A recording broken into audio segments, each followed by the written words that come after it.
السلام علیکم ورحمۃ اللہ۔ ان الحمد للہ نحمده ونستعینه ونستغفره ونعوذ باللہ من شرور انفسنا ومن سیئات اعمالنا من يهده الله فلا مضل له ومن يضلل فلا هادي له واشهد ان لا اله الا الله واشهد ان محمدا عبده ورسوله رب اشرح لي صدري ويسر لي امري ويسر لي امري واحلل عقدة من لساني يفقهوا قولي رب زدنی علما آمین یا رب العالمین۔ ہر قسم کی تعریف اور شکر اللہ رب العزت کے لیے لائق اور زیبا ہے، جو ساری کائنات کا ایک و تنہا خالق، مالک، مربی اور منتظم ہے۔ درود و سلام ہو انبیاء اکرام پر، خصوصاً نبی مکرم رحمت للعالمین امام الانبیاء محمد صلی اللہ علیہ وسلم پر اور آپ کے اصحاب پر۔ سورہ توبہ کے آغاز میں بسم اللہ نہیں ہے، کیا حکمت ہے اس کی؟ اس کی حکمت کے تعلق سے کئی قول ہیں، جس میں مشہور دو قول۔ ایک تو یہ کہ سورہ انفال سورہ توبہ کا ایک ہی مضمون ہے، یعنی سورہ انفال کا جو مضمون تھا، جو موضوع تھا، جو سبجیکٹ تھا، اور سورہ توبہ کا یہ ملتا جلتا ایک جیسا ہے، یعنی اسی کا آگے کا حصہ ہے۔ ایک قول تو یہ ہے کہ یہ سورہ انفال کا ہی آگے کا حصہ ہے، اور سورہ انفال کا جو موضوع شروع ہوا ہے وہ تکمیل کو پہنچے گا سورہ توبہ میں۔ ایک یہ ہے۔ دوسرا اس کی حکمت، ابی ابن کعب رضی اللہ عنہ نے امیر المومنین حضرت علی رضی اللہ عنہ سے پوچھا، سورہ توبہ کا آغاز بسم اللہ سے کیوں نہیں، بسم اللہ الرحمن الرحیم سے کیوں نہیں ہوا؟ تو حضرت علی رضی اللہ عنہ نے فرمائے کہ بسم اللہ الرحمن الرحیم خالق کی طرف سے ایک امان ہے، ایک رحم ہے، اللہ کی طرف سے ایک امان اور ایک رحم ہے۔ اور سورہ توبہ کا موضوع جنگ و جدال یعنی مشرکین کے انجام کو بتایا گیا ہے، اس لیے رحمان کا ذکر نہیں ہوا، اس لیے اللہ کی رحمت کا یعنی مشرکین کو فیصلہ کن بات سنائی جا رہی ہے۔ یہاں پہ آپ انداز دیکھیں آپ کہ بالکل فیصلہ کن بات مشرکوں کے لیے بیان کی جا رہی ہے۔ سورہ توبہ کے 9 نام ہیں، جس میں سے مشہور 2 نام ہیں، ایک تو سورہ توبہ اور دوسرا سورہ براء یعنی برات، بری الذمہ اور بیزاری کا اعلان۔ سورہ توبہ میں 17 مقام پر توبہ لفظ کا ذکر ہوا ہے، توبہ کی تلقین کی گئی ہے، توبہ کی رغبت دلائی گئی ہے، جیسے کہ سورہ بقرہ میں 13 مقام پر توبہ کا ذکر آیا ہے سورہ بقرہ میں، اور اس طریقے سے سورہ نساء میں 12 بار توبہ لفظ آیا ہے، لیکن سورہ توبہ میں 17 مقام پر آیا ہے۔ دیکھیں آپ، جہاں پر شرک کی مذمت کی جا رہی ہے، مشرک کا انجام بتایا جا رہا ہے، اور ساتھ میں آفر بھی دیا جا رہا ہے کہ توبہ کر لو، اللہ سبحانہ تعالیٰ توبہ قبول فرمانے والا ہے۔ اللہ اکبر، کیسا رحمان ہے ہمارا رب، کس قدر نصیحتیں کر رہا ہے، کہ سزا بھی دے رہا ہے اور پھر بتا بھی رہا ہے کہ دیکھو تم توبہ کر لو، اور ابھی بھی تمہارے پاس وقت ہے، جب تک موت کا فرشتہ نہیں آ جاتا تمہارے پاس وقت ہے۔ تو سورہ انفال میں جنگ بدر کا ذکر تھا، جس میں 313 صحابی شامل ہوئے تھے، اور سورہ توبہ میں جنگ تبوک کا ذکر ہے۔ تبوک میں 30,000 صحابی شامل ہوئے تھے، اور یہ اہل روم سے یہ جنگ ہوئی تھی۔ سورہ توبہ 9 ہجری میں فتح مکہ کے بعد نازل ہوئی، اور فتح مکہ ایک بہت بڑی فتح تھی، ایک بہت بڑی کامیابی تھی۔ آس پاس کے قبائل اس انتظار میں تھے کہ اگر یہ سچا دین ہوگا تو مکہ فتح ہو جائے گا، خانہ کعبہ ان کو مل جائے گا۔ اور جیسی فتح مکہ ہوا تو جوک در جوک لوگ اسلام کے اندر داخل ہونا شروع ہو گئے، انہیں یہ گارنٹی ہو گئی کہ ہاں یہ واقعی سچا دین ہے، اور یہ نبی آخری نبی ہے۔ فتح مکہ کے پہلے مکہ کے لوگوں نے بہت بڑی بدتمیزی کی تھی کہ صحابہ اکرام کو نبی مکرم کو عمرہ کرنے آنے سے روک دیا تھا، اور وہاں پہ صلح ہوئی تھی، اور صلح بھی ایسے پوائنٹس کے ساتھ ہوئی تھی۔ بہرحال وہاں سے صحابہ اکرام لوٹ گئے۔ اب مکہ فتح ہو گیا، یہ بہت خوشی کی بات تھی، لیکن فتح کے بعد نبی مکرم واپس مدینہ تشریف لے کر کے آ گئے، اور جب حج کا موقع آیا تو سارے صحابہ بڑی خوشی خوشی حج کی تیاری کر رہے ہیں، لیکن رسول مکرم صلی اللہ علیہ وسلم نے منع کر دیا کہ میں اس سال حج کرنے نہیں جاؤں۔ یہ ایک بہت شاکنگ یا ایک بہت صدمے کی یا فکر کی بات تھی کہ ایسا کیوں؟ تو آپ نے ایسا کیوں کیا تھا؟ کیونکہ آپ مشرکین کے ساتھ جو عریہ ہو کر کے یعنی برہنہ ہو کر کے طواف کرتے تھے اور شرک کرتے تھے، تو ان مشرکوں سے آپ نے بیزاری کا اعلان کیا کہ میں ان کے ساتھ حج نہیں کروں گا، اور آپ نے حج کرنے جانے سے انکار کر دیا۔ اپنی جگہ میں مناسک حج کے ارکان سکھانے کے لیے اور حج کے امیر بنا کر کے حضرت ابو بکر صدیق کو پہنچا دیا۔ ابو بکر صدیق جب نکل گئے تو سورہ توبہ کا نزول ہوا، اور پھر آپ نے اس توبہ کی، سورہ توبہ کے اعلان کو لے کر کے حضرت علی کو پہنچایا پیچھے سے، جو راستے میں حضرت ابو بکر صدیق سے ملے، اور تقریباً 30 سے 40 آیتیں لے کر کے آپ روانہ ہوئے۔ سورہ توبہ، براءۃ من اللہ ورسولہ الی الذین عاہدتم من المشرکین، اے مسلمانوں، جن مشرکین سے تم نے عہد کر رکھا تھا، اللہ اور اس کے رسول کے طرف سے ان سے برات ہے۔ اللہ اور ان کے رسول کی طرف سے جن سے تم نے عہد کر رکھا تھا، عہد ہوا تھا صلح حدیبیہ میں کہ اب جنگ و جدال نہیں ہوگا، خون خرابہ نہیں ہوگا، اور اس کے ساتھ چند شرائط تھی، لیکن انہوں نے عہد کو توڑا۔ تو اللہ سبحانہ وتعالیٰ نے ایک اعلان نازل فرمایا کہ نبی مکرم، جن مشرکوں سے تم نے عہد کر رکھا تھا، اللہ اور اس کے رسول کی طرف سے ان سے اعلان برات ہے، یعنی بری الذمہ ہے تم سے، ہم ان سے بیزار ہیں، تمہاری عبادتوں کی اور تمہارے ساتھ کی کوئی ضرورت نہیں۔ تو یہاں پہ یہ جو صورت ہے نزول کے اعتبار سے آخری صورت ہے، سورہ توبہ نزول کے اعتبار سے آخری صورت ہے۔ یہ صورت رسول اللہ صلی اللہ علیہ وسلم پر نازل ہونے والی آخری صورتوں میں سے ہے، جیسا کہ امام بخاری رحمۃ اللہ علیہ نے برا بن عازب رضی اللہ عنہ کی روایت بیان کیا ہے کہ جب یہ کہ سب سے آخر میں نازل ہونے والی آیت، سب سے آخر میں نازل ہونے والی آیت سورہ نساء کی آیت نمبر 176 ہے، اور سب سے آخر میں نازل ہونے والی سورت سورہ توبہ ہے۔ اس سورت کے شروع میں بخاری شریف حدیث نمبر 4654، 4654، مسلم شریف حدیث نمبر 1618، اس سورت کے شروع میں بسم اللہ کیوں نہیں، یعنی اس سورت کے شروع میں بسم اللہ کیوں نہیں لکھا گیا؟ اس کے پہلے بتایا تھا میں نے حکمت، کہ کیا حکمتیں ہو سکتی ہیں، تو علماء کرام نے بہت سی حکمتیں بتائی ہیں، لیکن کیوں نہیں لکھا صحابہ کرام نے، یہ سوال ہے۔ اس سورت کے شروع میں بسم اللہ کیوں نہیں ہے؟ اس سورت کے شروع میں بسم اللہ اس لیے نہیں لکھا جاتے کیونکہ صحابہ کرام نے بھی مصحف امام، یعنی مصحف یعنی پہلی جو قرآن لکھا گیا میں اس سورت کے شروع میں بسم اللہ نہیں لکھوائے تھے، اور انہوں نے ایسا امیر المومنین حضرت عثمان بن عفان رضی اللہ عنہ کے اقتداء کے پیش نظر کیا تھا، یعنی حضرت عثمان رضی اللہ عنہ کے کہنے پر صحابی نے اس میں بسم اللہ نہیں لکھا تھا سورہ توبہ میں، اس لیے بسم اللہ نہیں لکھا جاتا، اور باقی ساری صورتوں کے شروع میں بسم اللہ لکھا جاتا ہے، بسم اللہ الرحمن الرحیم لکھا جاتا ہے، اور 114 مقام پر بسم اللہ الرحمن الرحیم پورے قرآن کے اندر آتا ہے، 113 صورتوں میں اور سورہ نمل میں الگ سے آئے۔ سورہ توبہ کی پہلی آیت ہم نے پڑھا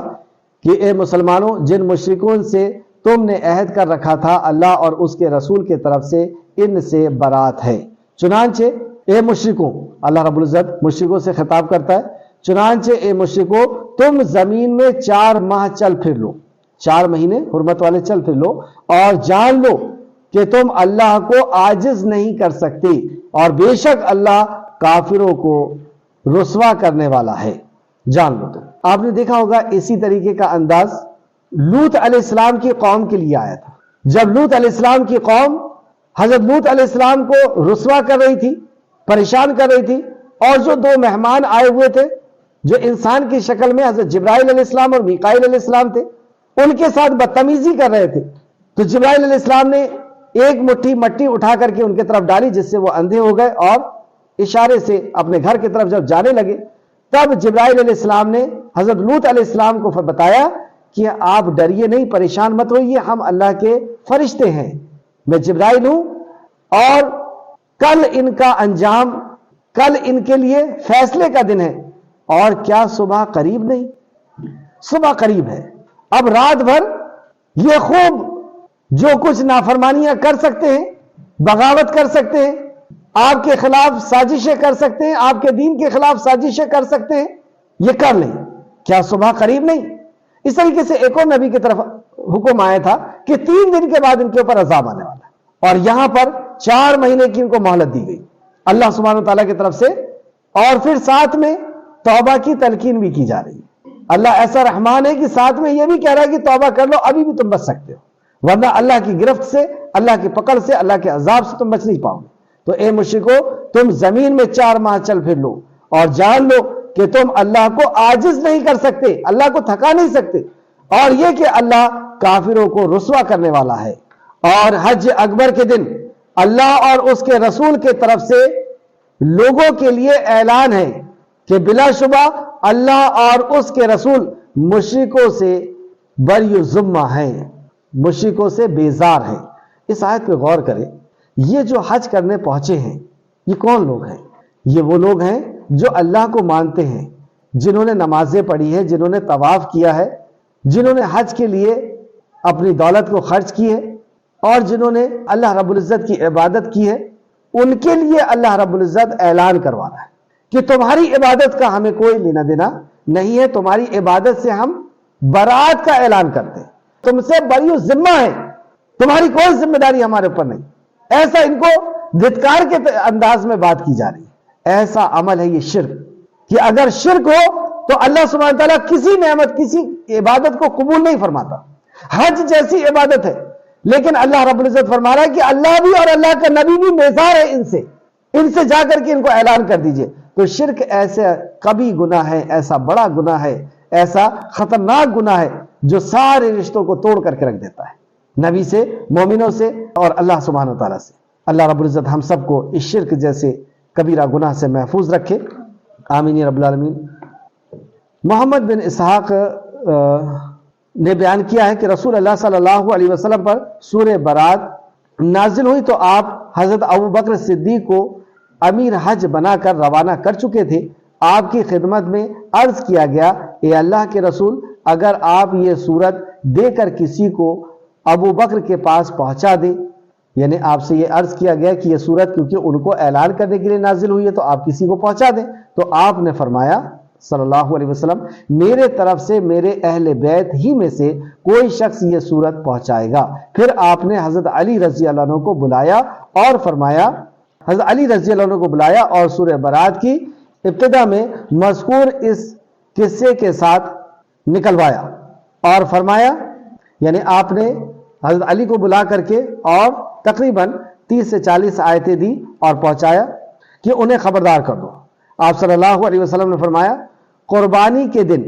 لوگ جب مینا میں جمع ہوں، یہ ہے حج اکبر کا دن، قربانی کا دن حج اکبر کا دن ہے، تو قربانی کے دن لوگ جب مینا میں جمع ہو تو یہ اعلان کر دو کہ کوئی کافر جنت میں داخل نہیں ہوگا۔ اللہ ہم سب کو کفر کی موت سے بچائے۔ جس طرح ہم توحید کا اعلان کر کے شرائط کے ساتھ اسلام کے اندر داخل ہوتے ہیں، تو اسلام سے نکلنے کی بھی کچھ چیزیں ہیں، جیسے وضو کی شرائط کے ساتھ جب ہم وضو کرتے ہیں تو باوضو ہو جاتے ہیں، روزے کے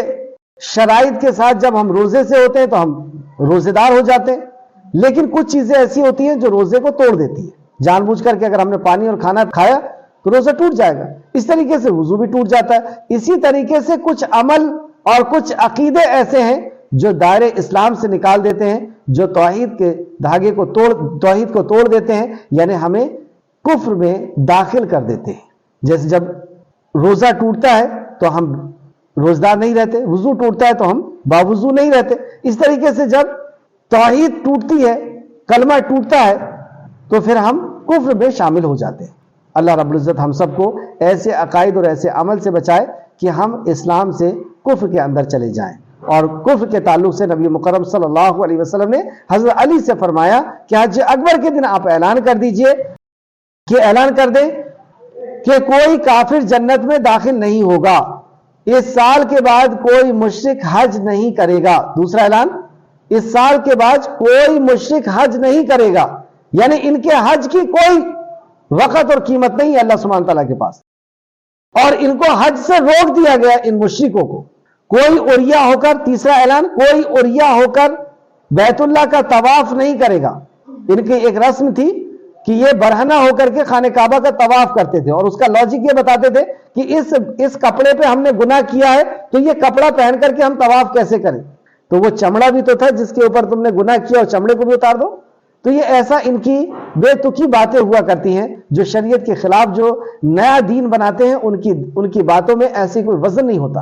تو کوئی اوریا ہو کر بیت اللہ کا طواف نہ کرے گا، اور جس کا رسول اللہ صلی اللہ علیہ وسلم کے ساتھ کوئی عہد ہو تو وہ اس کے مدت تک ہوگا۔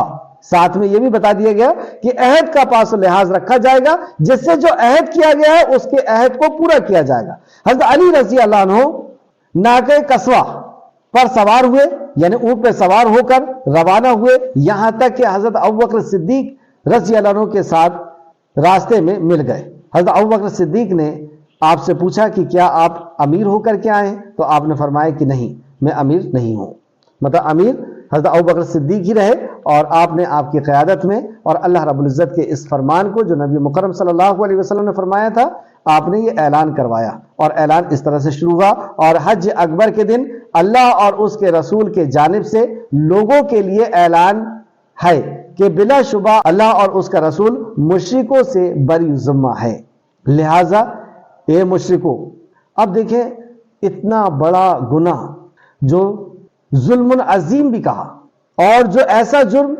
جو انسان کو دائرے اسلام سے نکال دیتا ہے، ایسا گناہ جس کے لیے ابد و آباد جہنم کا وعدہ ہے کہ یہ جہنمی ہوگا، ایسا گناہ جو گناہ کا مرتکب سے نکاح کا بھی منع کر دیا گیا، ایسا گناہ جس کی قباحت بے شمار بتائی گئی قرآن و حدیث کے اندر۔ اللہ نے فرمایا کہ یہ